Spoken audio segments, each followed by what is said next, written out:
Muy bien, estimados amigos, en esta nueva unidad vamos a analizar estos temas. Empezamos con la reforma constitucional en materia de derechos humanos. Vamos a seguir con el proceso de la reforma, cambios materiales o sustantivos, el texto de la Constitución previo a la reforma del 2011. Vamos a tener el texto constitucional vigente al día de hoy, cambios procesales o adjetivos, bloque de constitucionalidad, control de contradicción de tesis 293 diagonal 2011, derechos humanos y derechos fundamentales. Vamos a tener una conferencia, si no más recuerdo, el próximo jueves, en la cual hablaré de la evolución de la Suprema Corte y tocaré un poquito el tema de la reforma constitucional, ¿sale? Y vamos a subir ese video para que en su momento vean los cambios que pueden significar las reformas que pues se están introduciendo, ¿sale? Muy bien. Ok, seguimos y empezamos entonces con esta cuestión de los derechos humanos. La reforma constitucional inició el 10 de junio del 2011 y entra en vigor al 11 de junio del 2011. Nueva forma de interpretar, aplicar el derecho por parte de todas las autoridades. El fin primordial es la tutela, la garantía, hacer efectivos los derechos humanos en los más altos estándares de la materia. Esto porque es una reforma muy importante. ¿Por qué decimos que es una nueva forma de interpretar y aplicar el derecho? Con antelación, teníamos una temática que se llamaba la supremacía constitucional. Entonces, normalmente, nosotros veíamos el sistema de la siguiente manera. En la cúspide más alta, de conformidad con el artículo 133 de la Constitución, teníamos la Constitución y después tenemos los tratados internacionales, las leyes del Congreso de la Unión, ok, las leyes locales, y de ahí vamos con reglamentos, decretos, etcétera, etcétera. ¿Sale? Había una supremacía de la Constitución, aunque había una limitación. ¿Cuál era esa limitación? Bueno, la limitación la encontramos en el siguiente orden. Decimos, los jueces, ok, aquí está. Estos jueces, vamos a hablar de un juez local. Este juez local, cuando tenía que resolver un conflicto, tenía que limitarse a las leyes que regulaban su materia, a las leyes sustantivas y adjetivas, ¿ok? No podía entrar más allá. Si nosotros le pedíamos, cuidado con los micrófonos, ¿eh? Sí, cuidado, cuidado, cuidado. Si nosotros le pedíamos a este juez que aplicara o quisiera valer un derecho que se encontraba otorgado, escuchen la palabra otorgado en la Constitución dentro de sus garantías individuales, o yo le decía a un juez, quisiera valer un derecho humano reconocido en un tratado internacional, este juez me diría, no, yo me tengo que limitar a lo que establecen estas leyes. Y si tú quieres reclamar alguna cuestión constitucional, vete al amparo. Aquí no me vengas a pedir esto. No te corresponde. Los jueces tienen esa limitación. Ahora, cuando decimos una nueva forma de interpretar y aplicar, entonces, compañeros, estos jueces, híjole, tienen una mayor chamba. ¿Por qué? Porque ahora estos jueces van a no solamente a limitarse a sus leyes, No, sino todo lo contrario. Dentro de su aplicación, deben de considerar en primer lugar los derechos humanos, no importando si se encuentran estos en la Constitución o en los tratados internacionales de derechos humanos. La concepción de cómo se interpreta el derecho es mucho más amplia. ¿Vamos bien? ¿Sí? Bien. Avanzamos. Y el proceso de la reforma constitucional fue el siguiente. Atentos. Empezamos entonces con que esta reforma constitucional pasó primero por la Cámara de Diputados. ¿Ok? Se estableció una reforma integral para garantizar la tutela efectiva de los derechos y hacer valer la dignidad humana. ¿Ok? Esto no fue porque se le ocurrieran a nuestros flamantes diputados. Ya México había tenido condenas internacionales, principalmente hay una que vale la pena señalar, que es el caso Rosendo Radilla Pacheco contra México. Esta sentencia, ¿sale? Fue, sin lugar a dudas, un preámbulo para la reforma constitucional del 2011, ¿sale? Muy bien. En este caso, Rosendo Radilla Pacheco ocurrió durante la década de los 70. Rosendo Radilla era un activista político en el estado de Guerrero que componía corridos en contra del gobierno. ¿Ok? Un día el ejército subió al autobús donde éste se encontraba con su pequeño hijo, lo detuvo y se lo llevó. Ya nunca más se supo qué pasó con Rosendo Radilla Pacheco. Así desaparecían muchos opositores políticos. ¿Ok? Avanzamos y bueno, la reforma vino con el primero con la Cámara de Diputados y ellos establecieron algo que inclusive hoy se comenta dentro de las reformas, que vamos a sujetarnos a la Constitución y tratados internacionales, pero en ningún caso se puede contradecir la Constitución. Esa fue la limitante que pusieron. No puede haber contradicción a la Constitución. En un tema de jerarquía sigue siendo con una mayor jerarquía los derechos que se encuentran reconocidos en la Constitución. ¿Vamos bien, compañeros? ¿Sí?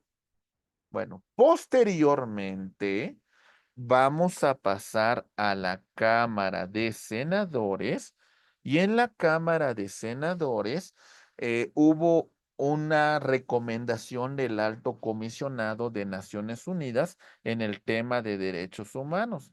Señaló que no se puede hacer una reforma estableciendo esta no contradicción a la Constitución. Eso no es posible. La Cámara de Senadores tomó en consideración la propuesta del Alto Comisionado de Naciones Unidas y entonces desincorporó este principio de no interpretación o no contradicción a la Constitución. Se quitó este tema, se estableció el reconocimiento de los derechos humanos que se encuentran en la Constitución y en los tratados internacionales y lo aprueban las legislaturas locales, que en este caso quedando conformada la reforma constitucional en materia de derechos humanos. ¿Hasta aquí se va entendiendo lo que venimos exponiendo para ustedes? ¿Vamos bien, mis queridos amigos? Sí, muy bien, bien. Entonces, ¿algún comentario, alguna cuestión pendiente que tengamos hasta este momento? ¿Estamos bien? Ok, muy bien. Maestra Carla, ya estamos listos entonces para la siguiente actividad. Si usted ya la tiene dispuesta, adelante. Usted me indica, ¿eh?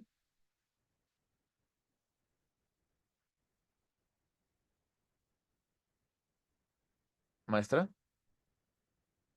Disculpe, si quiere, demos un prólogo de 5 minutos, ya que estaba con unas capturas de pantalla. Permítame nada más unos 5 minutos si gusta Ah, seguirle.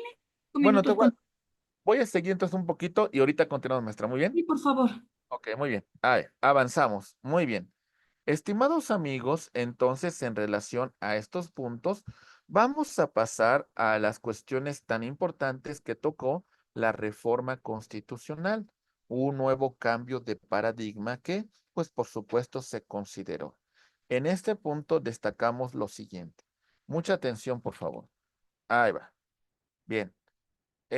Los cambios importantes que se dieron en esta reforma, vamos a empezar con los cambios materiales o sustantivos. Un nuevo cambio de paradigma constitucional. Distinguimos entre derechos humanos y sus garantías. Las garantías individuales que se encontraban consagradas en la Constitución se habían establecido desde 1917. Estas garantías individuales, ¿ok? Eran los derechos que la Constitución, escuchen bien, los derechos que la Constitución otorgaba a los gobernados. La Constitución otorga. ¿Y esto qué significa? Que si esos derechos no se encontraban en la Constitución, ok, entonces podríamos decir que esos derechos no existían, no existían, tenían que encontrarse en la Constitución. ¿Y podía yo hacer efectivo los derechos que se encontraban en tratados internacionales? La respuesta es no. Lamentablemente no. Habían muchos derechos que se encontraban en tratados, pero nos limitamos a aquellos derechos que se encontraban otorgados dentro de la Constitución. Y el cambio de paradigma, hablar de los derechos humanos, esto amplía.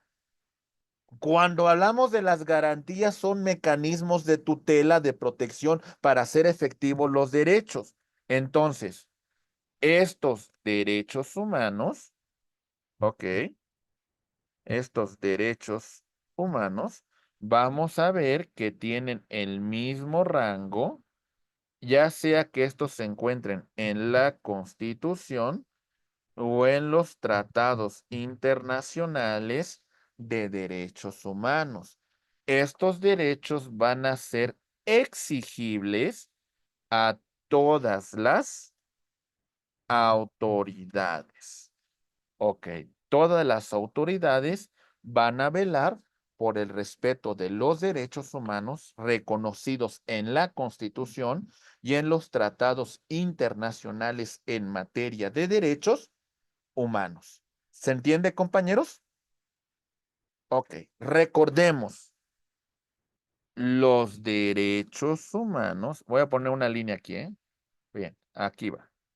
Los derechos humanos son derechos que están intrínsecamente vinculados a nuestra propia naturaleza. Existen esos derechos por el simple hecho de ser un ser humano. Son inalienables a mi persona. Los derechos fundamentales son esos derechos que se encuentran plasmados en la Constitución, ok, en tratados internacionales, en leyes. ¿De acuerdo? Los positivizamos, los reconocemos en esta disposición normativa, mientras que las garantías son los mecanismos para hacer valer esos derechos humanos. Son los medios de control que tengo para defender mis derechos. Por ejemplo, el juicio de amparo, como por ejemplo, la controversia constitucional, como por ejemplo, la acción de inconstitucionalidad. A nivel interamericano tenemos el procedimiento ante la Comisión Interamericana de Derechos Humanos o el procedimiento ante la Corte Interamericana de Derechos Humanos. ¿Cómo voy a hacer valer esos derechos humanos, esos derechos fundamentales? Muy bien, avanzamos y decimos entonces, la Constitución y los tratados internacionales reconocen, nunca otorgan, como si ocurría en las garantías. El texto constitucional antes de la reforma nos decía lo siguiente. Artículo primero de la Constitución. En los Estados Unidos mexicanos, todo individuo gozará de las garantías que otorga esta Constitución. Solamente tienes los derechos que se otorgan en la Constitución, no más. Cuando decimos artículo primero, en los Estados Unidos mexicanos, todas las personas gozarán de los derechos humanos reconocidos en esta Constitución y en los tratados internacionales de los que México sea parte. ¿Sale? Es mucho más amplia la concepción, mucho menos limitada. Es vamos más adelante, compañeros. ¿Se entiende la reforma constitucional? ¿Vamos bien? Ok, es decir, si así lo planteáramos, imagínense que las garantías fuera esto. Aquí está. No tienes más derechos que los que se encuentren aquí. Aquí está. Estos son tus garantías. Y si decimos, y los derechos humanos, imaginen que fuese así. La concepción es muchísimo más amplia. La esfera de derechos es es mayor, es distinta, ¿sí? Si te otorgo, te limito. Si te reconozco, te amplío tus derechos. ¿Se comprende? ¿Sí? Muy bien. Avanzamos. En este orden de ideas, mis queridos amigos, destacamos la obligación que tienen todas las autoridades, todos los operadores jurídicos, ¿sale? Vamos a hacer valer los derechos humanos, la obligación de promover, de respetar, de garantizar, de proteger, etcétera, etcétera. Alberto, te escuchamos. Entonces, perdón que le moleste de nuevo. Me había comentado anteriormente que ya no existen hoy en día lo que son de las garantías individuales. Entonces, estamos hablando entonces de derechos humanos y derechos fundamentales, según el Sí, artículo primero, ¿verdad? exactamente, derechos humanos, derechos fundamentales, pero mucha atención. Las garantías constitucionales existen como mecanismos para hacer valer estos derechos humanos cuando son vulnerados por una autoridad. ¿Se entiende? Ok, bien. Rápidamente, antes de entrar a la actividad, concluyo con esto. Escuchen bien esto. Todos los operadores jurídicos, ¿esto qué significa? Bueno, cuando hablamos de todos los operadores, vamos a destacar tanto funciones de gobierno, ok, funciones, como por ejemplo, ejecutivo, legislativo, ok, y judicial, ok, muy bien. También, por supuesto, dentro de estas funciones vamos a hablar de niveles de gobierno. Ok. Federal, local y municipal. Todas las autoridades dentro del ámbito de su respectiva competencia, dentro del ámbito de su respectiva función, tienen que garantizar los derechos humanos que se encuentran reconocidos tanto en la Constitución como en los tratados internacionales de derechos humanos. Todas las autoridades, ¿de acuerdo? Todas. Y en este sentido, van a utilizar estos dos criterios de interpretación de los derechos humanos, la interpretación conforme y el principio pro persona. Escuchen bien cómo opera la interpretación conforme. Ahí va. La autoridad, ok, va a realizar un acto que puede ser administrativo, que puede ser legislativo, que puede ser jurisdiccional.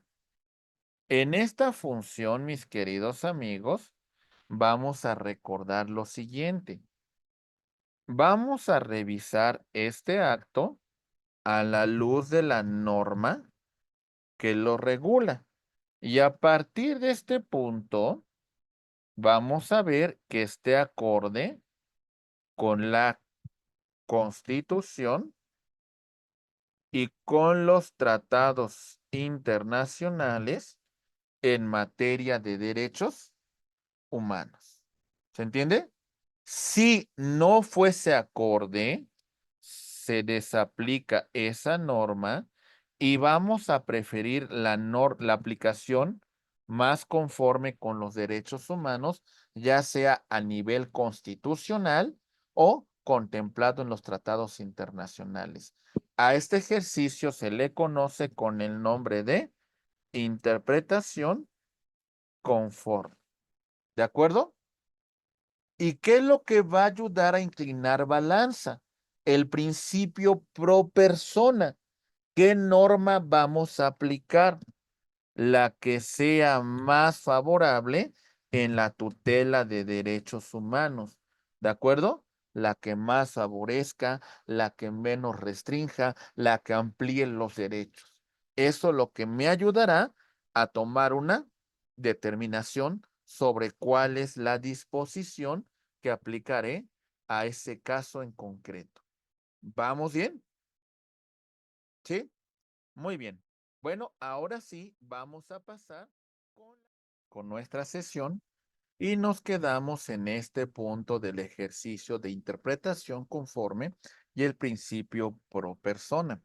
Vamos a recordar. Entonces, no olvidemos, la autoridad realiza actos administrativos, legislativos o jurisdiccionales. En ese acto que va a realizar, hay que revisar que la norma que regula su actuación no contravenga la Constitución o los tratados internacionales en materia de derechos humanos, que en caso de contravenirla, va a dejarse sin efectos ese acto de autoridad. Lo que nos va a ayudar a inclinar la balanza en un tema de derechos humanos va a ser lo que nosotros conocemos con el nombre de principio pro persona. La norma que más favorezca, la norma que menos restrinja, la norma que menos vulnere derechos fundamentales. ¿Hasta aquí vamos bien, compañeros? Ok. Recuerden que platicamos que tenemos un criterio que se llama de supremacía constitucional, en la cual ponemos en la Constitución en la cúspide de este sistema de conformidad con el artículo 133 de nuestra Constitución. ¿Ok? En relación a este artículo 133, establecemos que en la pirámide, en la cúspide se encuentra la Constitución. Abajo de ella los tratados internacionales, después las leyes del Congreso de la Unión y después las demás leyes locales, reglamentos y demás. ¿Ok? Este criterio no siempre fue así. Ha venido cambiando los criterios de conformidad con las épocas en las cuales, pues, la Corte ha tenido distinta forma de pensar en relación de la jerarquía constitucional. Déjenme remonto un poquito a la historia. Ahí va. Si nosotros nos hiciéramos esta línea del tiempo y me regresara en la interpretación del artículo 133 de la Constitución a lo largo de la historia, vamos a remontarnos, por ejemplo, a la década de los 80s. ¿Qué pasaba en esta década de los 80s en el tema de esta jerarquía? En esta pirámide normativa se tenía en el más alto nivel a la Constitución, después a las leyes del Congreso de la Unión y después a los tratados internacionales. Este era el criterio en los 80s. Después tenemos el criterio de los 90s, ok, y aquí cambió este paradigma. ¿Por qué? Porque en los 90s se establecía lo siguiente. Decíamos, la Constitución, ok, los tratados internacionales, después las leyes del Congreso de la Unión. Esto como consecuencia de la celebración del Tratado de Libre Comercio con América del Norte, el Telecán. ¿Se entiende, compañeros? ¿Sí? Bien, avanzamos y llegamos a la década de los 2000 y aquí también hubo un cambio de paradigma importante.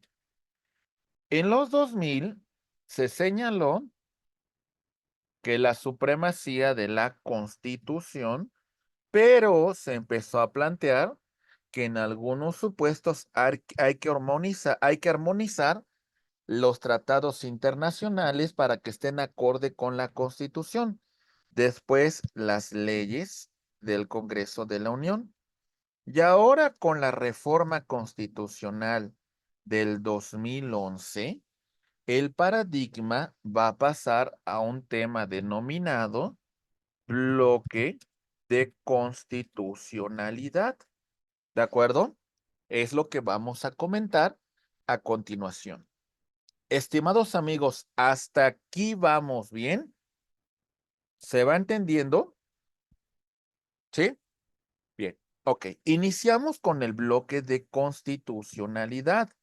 Y en relación con este bloque, destacamos, vamos a poner al mismo rango los derechos humanos, independientemente si su fuente es constitucional o los tratados internacionales, ¿sale?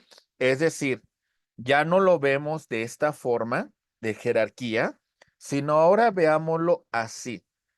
Este bloque de constitucionalidad, vamos a verlo de esta manera, ¿sale? Aquí tenemos este bloque y dentro de este bloque vamos a poner al mismo nivel los derechos humanos, independientemente si su fuente es constitucional o tratados internacionales en materia de derechos humanos. ¿De acuerdo? A ese mismo nivel, en esa misma jerarquía. Bien, avanzamos. En este orden de ideas, vamos a tener que este corazón de los derechos humanos, esta parte latente, esta parte más importante y fundamental, vamos a tenerlo en lo siguiente. Ok, aquí está este corazón. Muy bien. Este corazón se encuentra conformado, esta esencia, este ser, se encuentra conformado por la Constitución, los tratados internacionales en materia de derechos humanos, como son la Declaración Universal de los Derechos Humanos, la Declaración Americana de los Derechos y Deberes del Hombre, la Convención Americana de Derechos Humanos, los protocolos que surgen de estos tratados y, por supuesto, las sentencias de la Corte Interamericana de Derechos Humanos. ¿De acuerdo?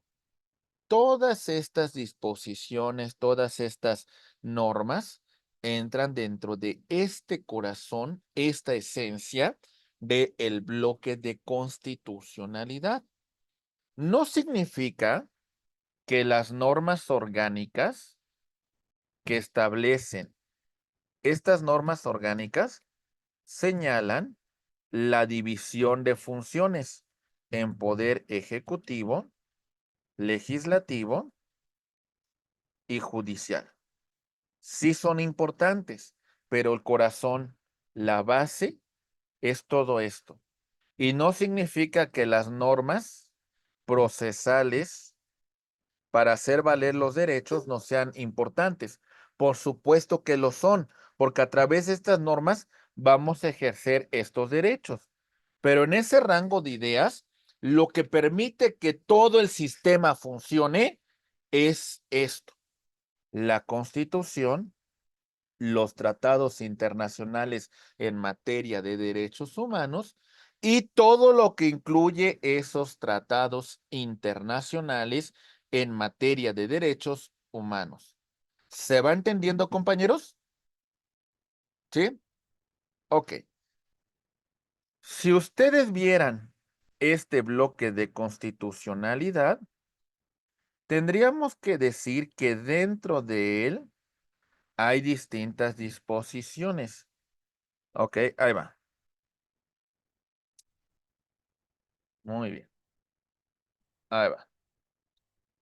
¿Cuál es la norma que nosotros vamos a tomar para la defensa de los derechos? Ah, Aquí tenemos, por ejemplo, normas constitucionales. ¿Ok? ¿Ok? Vamos a tener tratados internacionales en derechos humanos. Vamos a tener leyes federales, tenemos leyes locales, tenemos reglamentos, tenemos decretos, tenemos inclusive contratos, etcétera, etcétera. ¿Ok? De conformidad con el principio pro persona, yo voy a tomar la norma que sea más favorable a los derechos humanos. Les pongo un caso. La Constitución me establece una jornada laboral de 8 horas. ¿Ok? Los tratados internacionales de la OIT me establecen esa jornada de 8 horas. Lo mismo la Ley Federal del Trabajo. ¿Ok? Pero en este contrato colectivo de trabajo de la empresa X, se establece que la jornada laboral será de 6 horas.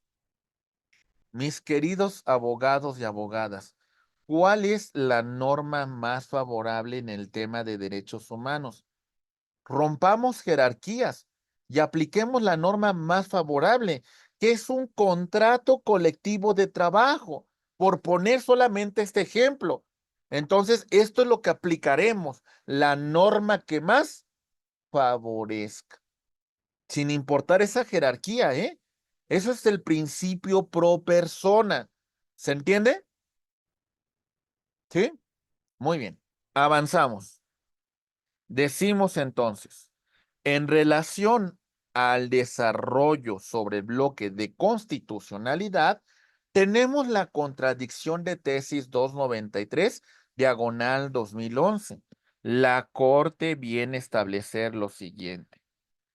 Los derechos humanos tienen la misma eficacia normativa, independientemente si su fuente es constitucional o convencional.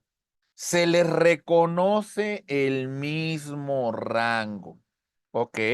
Entonces, aquí no hay supremacías.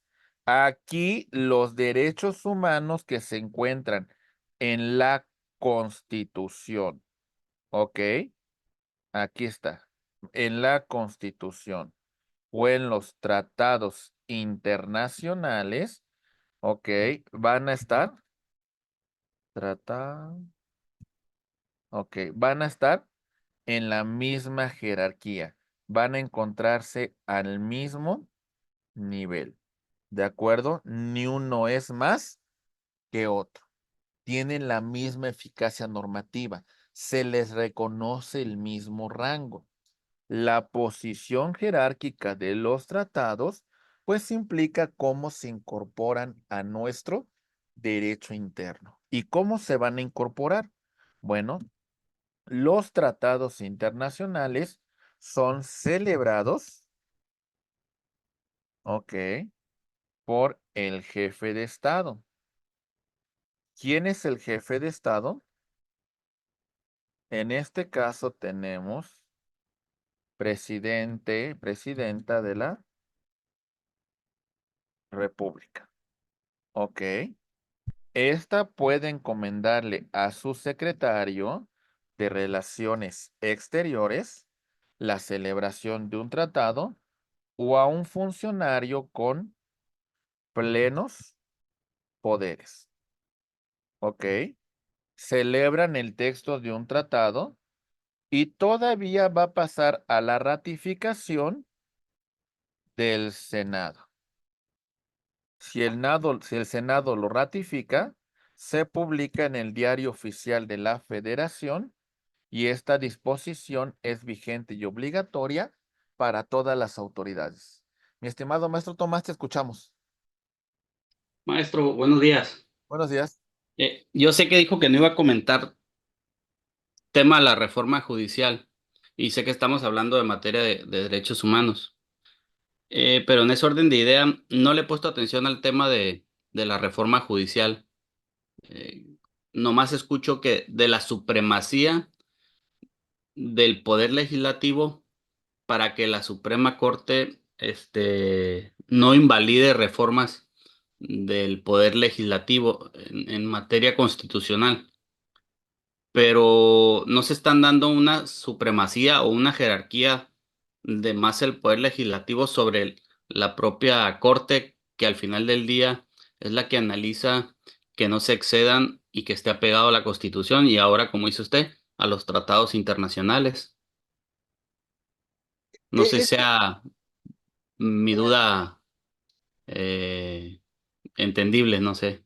sí, mire, a ver, lamentablemente la Corte ha tomado un papel negativo en los últimos años. La verdad es que ha tenido mucha injerencia política. El poder legislativo está, yo creo que excediendo la cuestión del máximo intérprete de constitucionalidad de la Corte. La Corte también tiene bastantes deficiencias. Es una importante reforma al Poder Judicial. No me gusta porque yo hubiera preferido la creación de un tribunal de constitucionalidad. Un tribunal constitucional realmente fuera de la Corte hubiese funcionado mejor para entrar en debate de estos puntos.